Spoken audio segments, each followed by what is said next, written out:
Happy Friday and welcome. Today is April 14th, and I'm joined by Lauren from SaaSCan.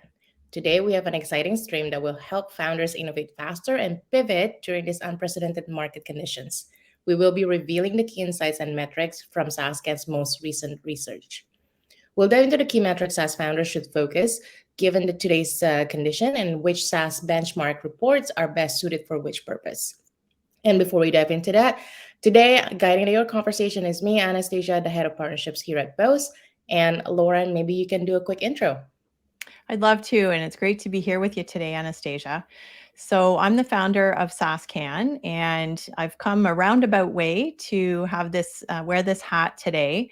So entrepreneur at heart, I started my first startup in university and funded my way through a couple degrees, then spent 20 years in global software and SaaS companies.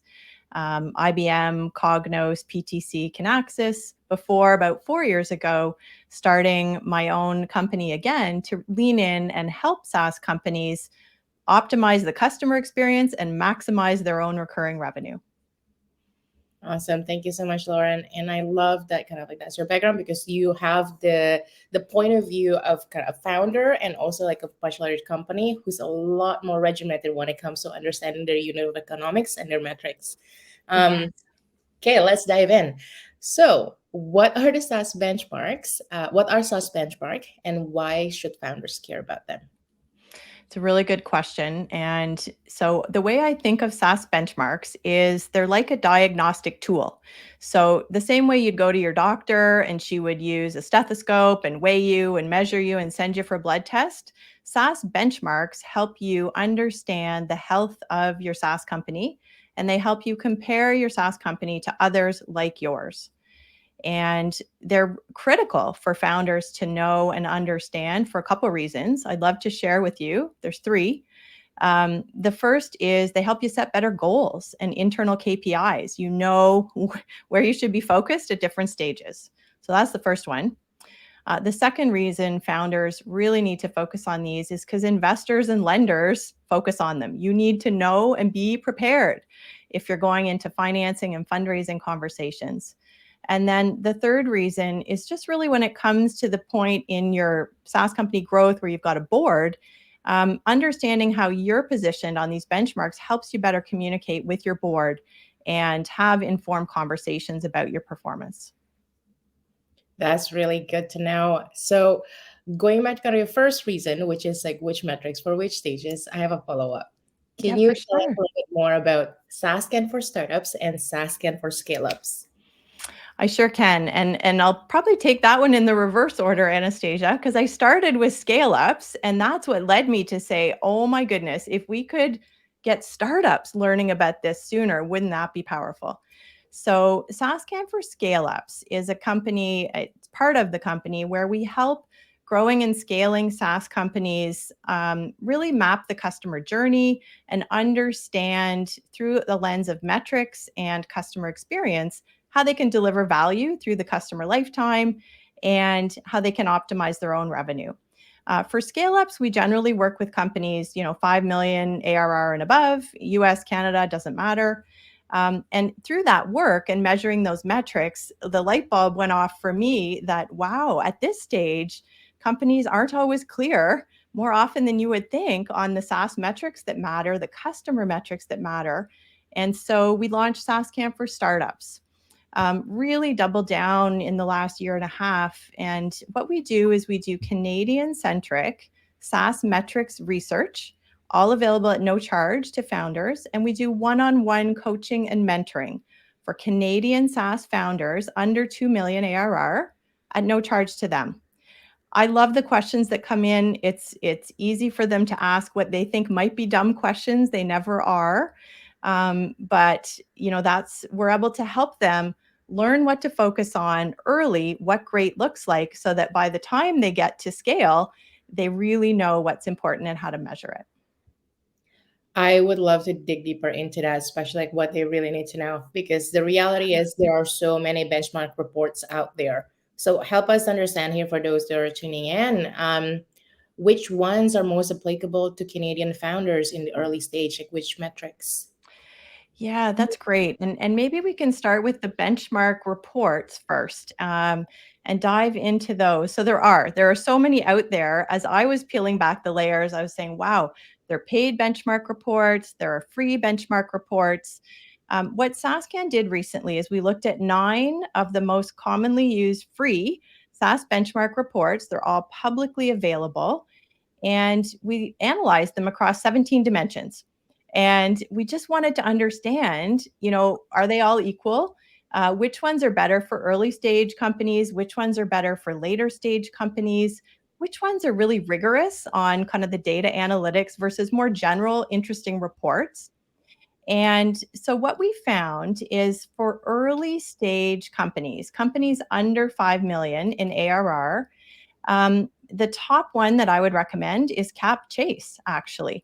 And so they had a sample size of 439 companies. The data comes from actual financial results, not surveys. So it's a little more accurate. And almost 80% of the data of the companies included are under 5 million in ARR. So it's Mm, beautiful for early stage companies. That's the top one. The second one I would say would be OpenView. So okay. they are survey based, and many people have heard of OpenView, their research. So they, had a sample size of 660, and they were survey based, but still very good. And about 30, almost 35% of the survey respondents were under 5 million ARR. So that's good. I'd add one more bonus one if I could. Of And course. that is, I would say, less traditional benchmark focus, like less samples. It doesn't really include sample sizes. It's not necessarily segmented, but really good report Mhm. for early stage companies is Bessemer's, scaling from 1 to 10 million ARR. Must read, those are my top 3 for early stage companies. Thank you for that, Lauren. And yes, definitely gotta Google them right now, because if you are thinking about raising capital, whether that's debt or equity, you definitely want to get your metrics right down pat. Yeah. And speaking of that, what are some of the key metrics, Lauren, that in your experience are consistent from startups to scale ups? Are there any particular metrics that are essentially more important earlier and but replace a little bit later on? Sorry, that's like Yeah. a two-part question there. That's all good. And that's exactly the question that we asked ourselves at the end of last year. And we asked actually 4 dozen investors and lenders that exact question. And we wrote a report about it. And people can access it at saascan.ca/insights. But we asked them what metrics matter most. Say you're under $1 million in revenue. What should you focus on and why, and what metrics matter? And so at that stage, so there's 3 stages, and I'll just, share them each with your audience. I think founders, it's really important to know. If you're under $1 million in ARR, your most important goal is finding product market fit before the money runs out. That's what investors and lenders said. And so runway is number 1 metric, and that carries through actually across the stages. You want to understand what your runway is, your months to cash out, super important, especially in today's climate. After that, in the early stages, it's what are some signs of customer and revenue traction? How many customers do you have? What's your customer growth rate? What's your customer churn rate, like the logo churn rate, for example? I'll just share a couple examples. And then what's your revenue growth rate? So at that point, those are really the top 3 you want to focus on. Maybe you're starting to look at signs that you have some reasonable unit economics, that it's not costing you too much to acquire your customers compared to your selling price. That you'd look at through your CAC payback period in terms of number of months. But really, it's product market fit before the money runs out. That's your first stage. Second stage, 1 to 5 million ARR, what investors and lenders told us was you still need to look at all those things from the early days, but you want to start thinking about your capital efficiency. And so think about something like a burn ratio. How much money do you need to burn to generate a net new dollar of ARR? Mm, And what do your margins look like? It was so interesting in this study because we've done a similar study for a couple of years. It used to be from 1 to 5 million, grow, grow, grow, run with scissors, fast as you can grow. That's what you should do. Now, investors and lenders said you cannot have growth without capital efficiency. They are tied at the hip. And so that's what I would say at that stage. And then as you start to pass the $5 million ARR rate, you want to layer in things like the rule of 40, right? How does your trade-off between your growth and your profitability look? And gross revenue retention rate as well. So what I would just say too, we did this report back in October. We released it in November at SaaS North. And this is what investors and lenders were saying then, all validated this week by Bessemer.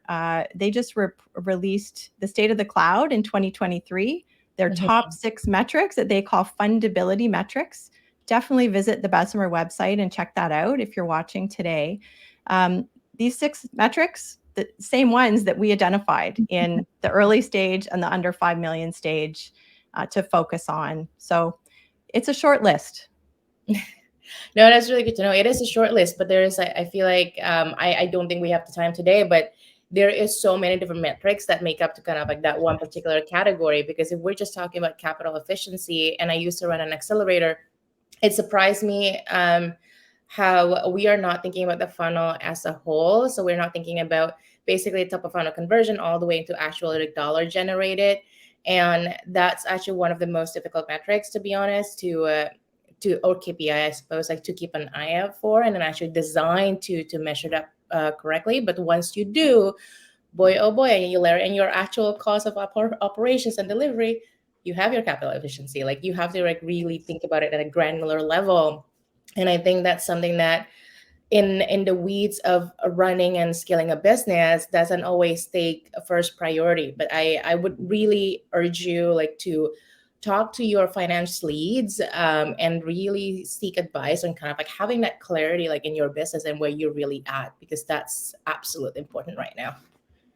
I would agree 100%, Anastasia. And I would layer on, so fabulous advice. I would layer on another piece of advice that I see founders sometimes overlook, and that is to really segment the data. So often they'll have 2 different kinds of customers. I talked to a founder this week. They have enterprise customers, large annual contract value, and they have small customers, lots of them, much smaller annual contract value. Segment those into 2 different cohorts when you're analyzing your SaaS metrics, and then you can benchmark yourself against companies that have similar annual contract values. Otherwise, you're masking things with just generalities that don't give you the insight you want. That's really good to know. Thank you, Lauren. Last but not least, if founders are interested to benchmark their company metrics, where can they go to get the data? They can go right now, anytime, to SaaSCan.ca/benchmarks. We have a live interactive benchmark engine available at no charge, backed by a data set of 878 SaaS companies. So that's the self-serve way. If you are a Canadian headquartered SaaS startup under 2 million ARR, I would be happy to walk you through a white glove session at no charge, no obligation. You can just fill out the contact form on SaaSCan.ca, and I'd be happy to chat with you. Amazing. That's very generous, Lauren. Thank you so much. Pleasure. Wrapping up today's stream, if you haven't already, please go to the main page of the website, SaaSCan.ca. There is a lot of really valuable research and insights for you. And if you can, just definitely like fill out the benchmarking survey yourself. This doesn't only benefit you, but all the community all together. Thank you again for tuning in, and see you next Friday for our next episode of Innovators Live. Have a good weekend. Happy weekend.